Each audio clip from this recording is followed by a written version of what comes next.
Power TV ప్రతిక్షణం ప్రజల పక్షం.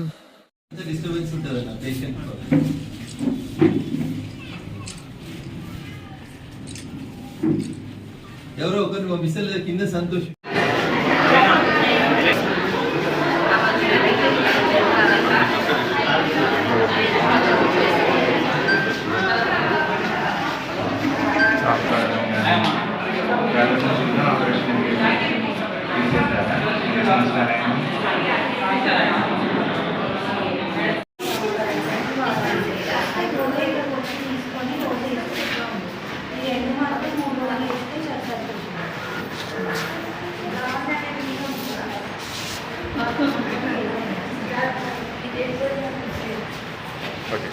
మూర్తులకి ఒకరికి బ్రెస్ట్ క్యాన్సర్, ఒకరికి సర్వైకల్ క్యాన్సర్ ఐడెంటిఫై అయింది.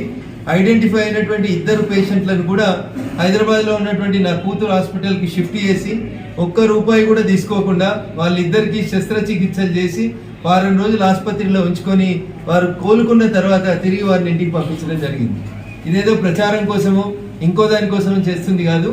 కేవలం మా డాడీ ఎంపీ గెలిచిండు, నేను వైద్య వృత్తిలో ఉన్నాను, మా నియోజకవర్గం ఓటర్లకు ఏదో చేయాలనేటువంటి ఒక మంచి ఉద్దేశంతో ఈ కార్యక్రమాన్ని ముందుకు తీసుకెళ్తా ఉన్నాం. పెద్ద మనసుతోటి అందరూ డాక్టర్లను ఆశీర్వదించి మహిళలకి క్యాన్సర్ పరీక్షలు నిర్వహించుకోవడానికి సహకరించాలని చెప్పి సవినయంగా అందరికీ విజ్ఞప్తి చేస్తూ ఈరోజు నర్సాపూర్లో రాత్రి నుంచి వర్షం ముసురు కొనసాగుతున్నప్పటికీ కూడా పెద్ద సంఖ్యలో మహిళలు ఈ క్యాంపుకు వస్తూ ఉన్నారు. వారికి అందరికీ కూడా అన్ని పరీక్షలు నిర్వహించిన తర్వాతనే ముందుకెళ్తామని చెప్పి సందర్భంగా తెలియజేస్తూ మెదక్ ప్రజల ఆశీస్సులతోటి ఈ క్యాంపుల్ని మరింత విస్తృతంగా చేస్తామని ఈ సందర్భంగా ప్రజలకు హామీ ఇస్తాము.